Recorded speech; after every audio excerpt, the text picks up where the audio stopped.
Assalamualaikum warahmatullahi wabarakatuh.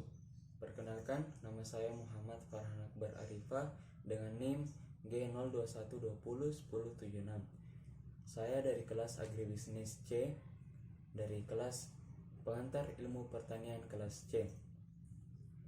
Puji syukur kita panjatkan kehadirat Allah Subhanahu wa taala karena berkat dan rahmatnya sehingga saya masih dapat melaksanakan presentasi sesuai tugas atau final test yang diberikan oleh pihak dosen pengantar ilmu pertanian. Sebelum itu saya akan menyampaikan bahwa saya akan mempresentasikan sebuah materi, yaitu pertanian modern dan pertanian tradisional. Pertanian modern dan pertanian tradisional merupakan salah satu kualifikasi pertanian yang berdasarkan tipenya. Kualifikasi pertanian berdasarkan tipenya ini sebenarnya dibedakan menjadi 3, yaitu pertanian subsistem, yang kedua pertanian modern, yang ketiga pertanian tradisional. Sebelum itu kita melangkah ke pertanian subsistem dulu. Pertanian subsistem merupakan pertanian yang sistem dan cara pengolahan lahannya dilakukan secara sederhana.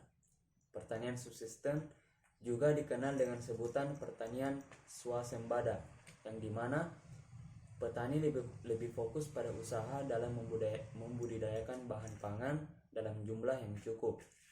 Tidak hanya itu, petani melakukan budidaya tersebut untuk memenuhi kebutuhan pokok dari keluarga ataupun dirinya sendiri. Ciri pertanian subsistem itu sendiri adalah memiliki beragam varian tanaman dan hewan ternak untuk dikonsumsi.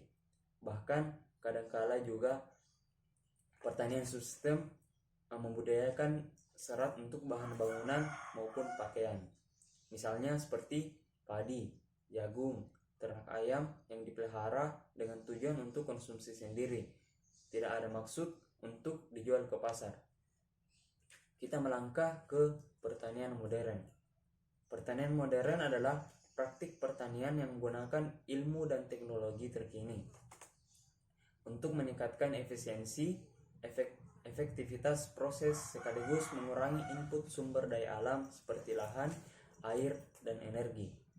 Konsep pertanian modern ini timbul akibat adanya permasalahan yang dihadapi pertanian Indonesia, seperti menurunnya lahan pertanian karena alih fungsi, produksi yang belum optimal, distribusi yang panjang dan mahal, kepemilikan yang kecil, harga yang kurang bersaing, kualitas sumber daya manusia, serta pemahaman teknologi yang rendah dan belum sepenuhnya terintegrasi dengan industri pengolahan. Pertanian modern ini memiliki ciri-ciri, yaitu yang pertama adalah adanya pembaharuan teknologi. Yang kedua, selalu dapat menyesuaikan jenis tanaman dan ternak yang diusahakan dengan perubahan permintaan pihak konsumen, dengan perubahan biaya produksi yang ditimbulkan oleh perubahan teknologi. Ciri yang ketiga adalah pertanian modern ini selalu dapat menyesuaikan perbandingan faktor-faktor produksi berupa tanah, modal, tenaga kerja yang digunakan dengan perubahan jumlah penduduk, perubahan kesempatan kerja, dan perubahan teknologi. Kita beralih ke pertanian tradisional. Pertanian tradisional adalah sistem pertanian yang masih bersifat ekstensif dan tidak memaksimalkan input yang ada. Sistem pertanian tradisional salah satu contohnya adalah sistem ladang berpindah. Sistem ladang berpindah ini telah tidak sejalan lagi dengan kebutuhan lahan yang semakin meningkat akibat adanya pertambahan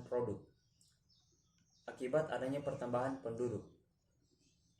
Pada pertanian tradisional biasanya lebih ditujukan untuk memenuhi kebutuhan hidup para petani dan tidak untuk memenuhi kebutuhan ekonomi petani, sehingga hasil keuntungan petani dari hasil pertanian tradisional tidak tinggi. Bahkan ada yang sama sekali tidak ada dalam hasil produksi pertanian dari tradisional ini. Sebenarnya pertanian tradisional merupakan pertanian yang akrab dengan lingkungan karena tidak memakai pestisida. Hal ini berbeda dengan pertanian tradisional ataupun pertanian konvensional. Akan tetapi, produksinya tidak mampu mengimbangi kebutuhan pangan penduduk yang jumlahnya terus bertambah. Adapun ciri-ciri pertanian tradisional yaitu yang pertama, produksi pertanian dan konsumsi sama banyaknya dan hanya satu, dua ataupun beberapa tanaman saja yang dijadikan sumber pokok bahan makanannya. Ciri-ciri yang kedua adalah produksi dan produktivitasnya rendah karena hanya menggunakan peralatan yang seadanya. Yang ketiga adalah penanaman atau penggunaan modal hanya sedikit sekali. Yang keempat adalah tanah dan tenaga kerja manusia merupakan faktor yang dominan. Ciri yang terakhir dari pertanian tradisional adalah pertanian tradisional ini bersifat tidak menentu. Namun yang menjadi perbedaan besar dari pertanian modern dengan pertanian tradisional adalah pertanian modern cenderung lebih menggunakan tenaga mesin, sedangkan pertanian tradisional masih mengandalkan tenaga hewan ataupun tenaga manusia. Itulah presentasi dari saya. Wabillahi taufiq wal hidayah. Wassalamualaikum warahmatullahi wabarakatuh.